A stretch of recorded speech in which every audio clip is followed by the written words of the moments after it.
went to a number of experts in their field to have them demonstrate how they do what they do, what is their opinion, what software should we go get if we want to do it. And the strategy that we had developed was to inevitably have a group of experts that had signed non-disclosure agreements, confidentiality agreements. You don't talk about us, we won't talk about you. Hey, we're the people sneaking into their labs. It's to their benefit, of course.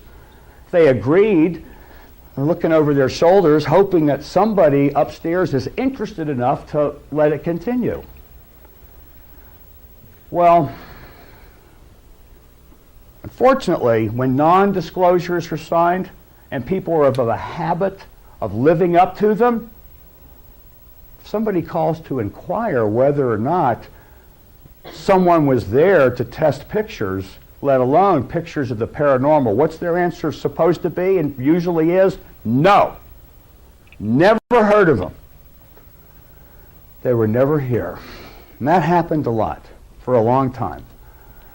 But nonetheless, we continued, and generally speaking, the processes at the time was to use a microscope, look at the film grain, a microdensitometer to measure the density of the film, the thickness of the exposure, so to say, a video camera, because that's what was going on then.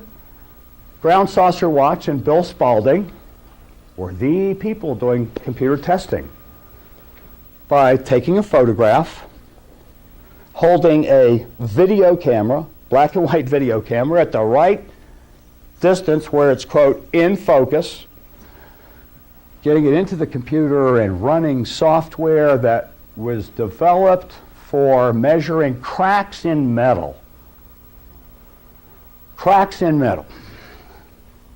And it's now showing the string holding up the scale model. Proof.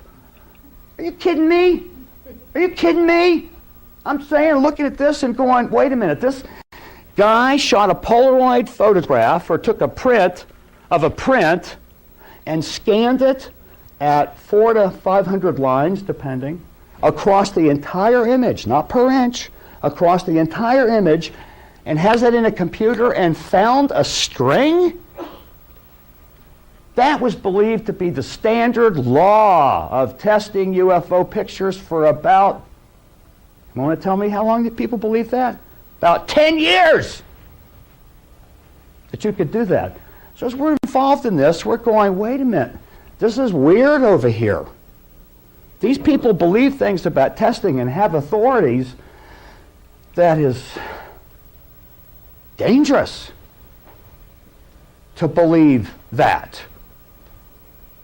Let's proceed unaffected by that because we want to know.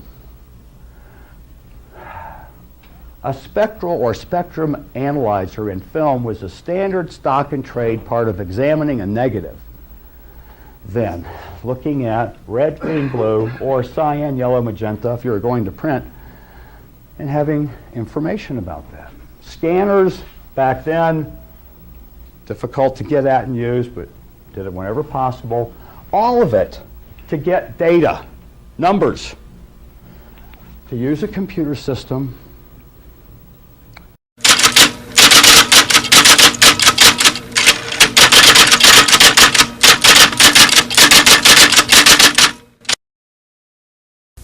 Here I find a man who is taking beautiful pictures of UFOs. He got one arm, he lost one in an accident, and he can only do this with one arm. He's taking these marvelous pictures with good scenes that look like somebody posed the ships and everything else. And the scene, the composition was even good. They were marvelous pictures. And he didn't know anything about photography. He's using a broken camera. And I'm thinking, he's getting some help someplace. But I took the pictures, I brought them home from that trip, and I started looking for somebody to do some analysis on them. I knew that Ground Saucer Watch was testing pictures and claimed they had a way to do this. So I went to Ground Saucer Watch first. They didn't have time to mess with me. They looked at them and said, yeah, they're fakes. And I thought, well, that they don't know enough about them, or they wouldn't be saying that. So we started looking for somebody with an open mind, and we were looking for. We had other evidence too at the time. I had a piece of metal. I had a number of things, and we were looking for a scientist who had an open mind, probably a cross-disciplinary scientist that wasn't locked into peer pressure in any particular field. And we found this in the case of Mr. Jim Dilettoso. Didn't even have a degree. But Jim Dilettoso had gone to school until he was 28 years old. He had gone to college long enough to have gotten a half a dozen degrees if he had decided to specialize in anything and wrote the papers. But he liked going to school. He was what we call a professional student. He liked going to school. His family could afford it. He just kept going to college, taking more subjects, more subjects, more subjects. He'd taken all the electives, and I was taking all the sciences. And so when we started talking to Dilettoso and trying to figure out how are we going to get a hold of this, how are we going to analyze this material, he said, well, let's start with the experts. So he went to Ground Saucer Watch and talked to them, asked them how they were doing this. We found that they were bootlegging their time on a computer, an old computer with a minimum 5-micron window, which is big for a computer. And the computer was one that was used to analyze flaws in castings for jet engines.